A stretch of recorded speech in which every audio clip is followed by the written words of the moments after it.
A house by the sea, a family under siege, and an entity that refused to stay silent.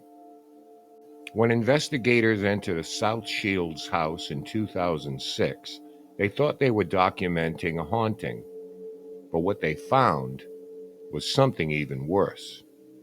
The home became the stage for one of the most disturbing hauntings ever recorded, where a poltergeist didn't just throw things, it spoke, it texted, and it threatened to kill. This is not just another ghost story. This is the story of the South Shields poltergeist.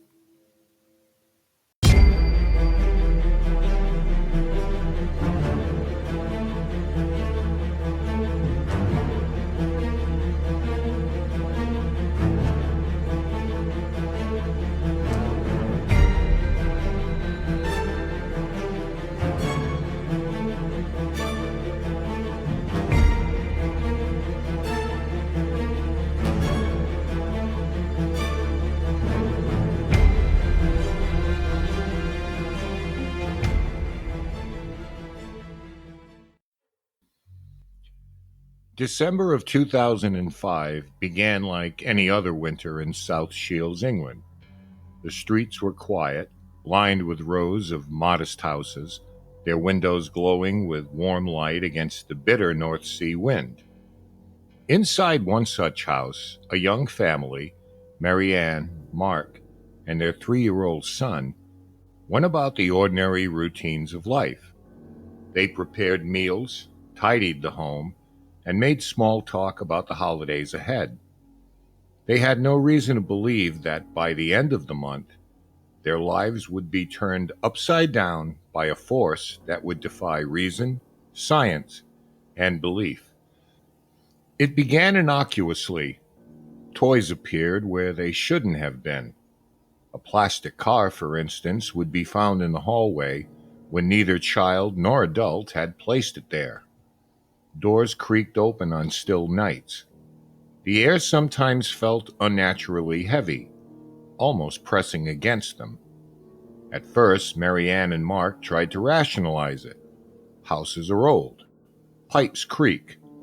A draft can move a toy. Everyone dismisses these small unsettling things. But deep down, both sensed an uneasy weight growing in the house. The first incident that truly alarmed them happened one ordinary evening. Marianne walked past her son's bedroom and froze. His rocking horse, a beloved toy he rode every morning, was missing. Then she saw it, suspended from the ceiling fan by its own reins, swaying gently in the still air. There was no one in the room. The child was fast asleep. The sight of the horse dangling above the floor sent a chill down her spine. She called for Mark, and though he tried to remain calm, neither of them could explain it. The house had changed. It was no longer a home. They were living with something else. The phenomena intensified quickly. Objects didn't just move, they flew. Furniture shifted, sometimes violently. Chairs toppled over. A bookcase lurched as if pushed. The child's toys, once harmless and comforting, became weapons in the unseen force's hands. One night, Marianne found a soft toy hurled across the room, striking her. She screamed. Mark tried to rationalize it. Maybe it had fallen. But both knew the force had intelligence, malice, and power. One night, as the couple lay in bed, the duvet covering them was suddenly yanked away. It wasn't a slow tug. It was deliberate, violent. Mark grabbed for it, thinking perhaps one of them had moved it in the night, but nothing could explain the sheer force. And then he felt it, a burning sensation across his back. Marianne, alarmed, switched on the bedside lamp and saw red, angry scratches had appeared, 13 of them in all, etched into his skin in a pattern too precise to be accidental. The psychological toll began immediately. They couldn't sleep. They were on edge, jumping at every sound. Their son started to cry at night, claiming a dark man was watching him. The family's routine disintegrated under the weight of fear. The entity didn't confine itself to the physical world. Soon it began communicating directly. At first it was subtle. Marks on paper, strange scrawls on the bathroom mirror. Then it escalated. Jagged letters appeared on the child's chalkboard spelling threats. These messages were terrifying enough, but the poltergeist took its harassment further. Mark began receiving text messages from unknown numbers. "You're dead," read one. The messages were always menacing, always personal. Sometimes the phone rang. When Mark answered, silence filled the line, followed by a low guttural growl that no human could have produced. The fear was relentless. Every corner of the house seemed to harbor malevolence.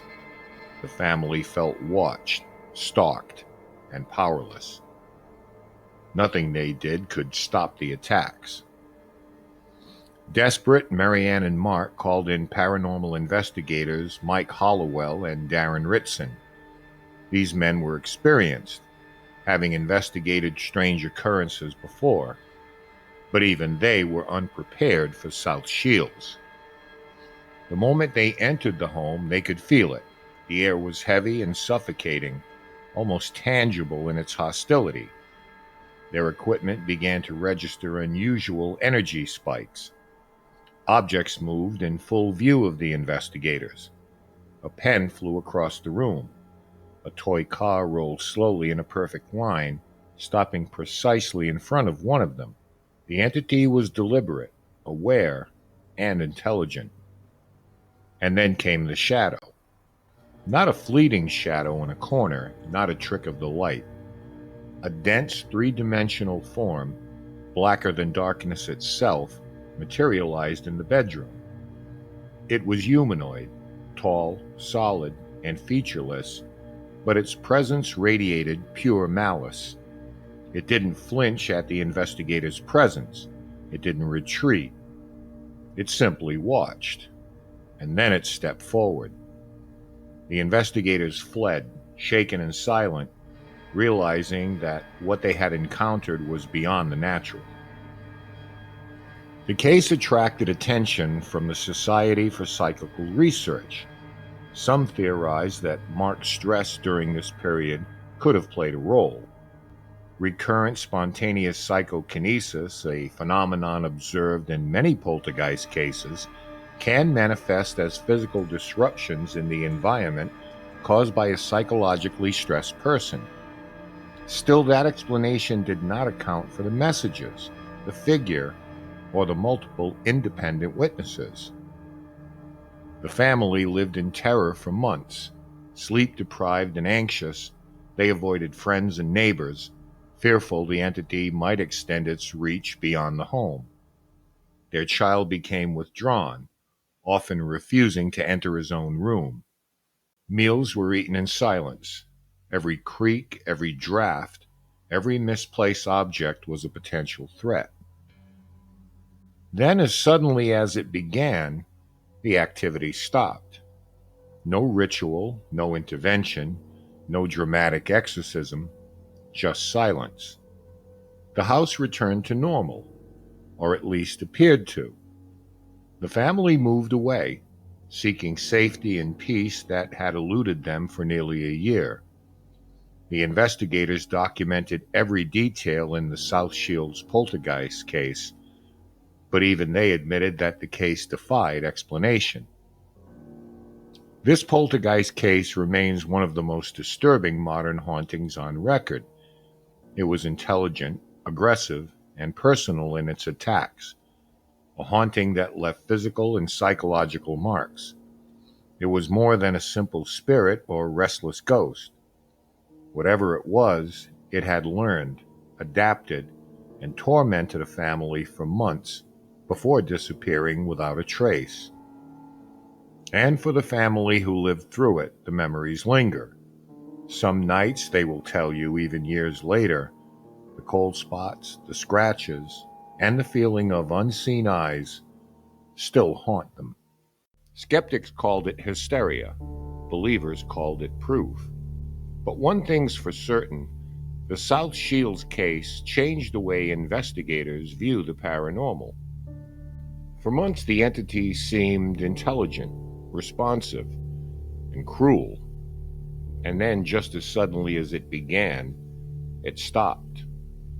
Maybe it moved on. Maybe it's waiting. But either way, the question remains, what truly happened in that quiet home by the sea?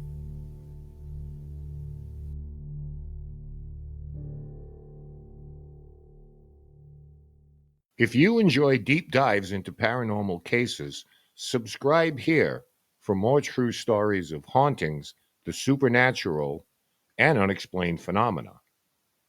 And in the meantime, remember, stay spooky.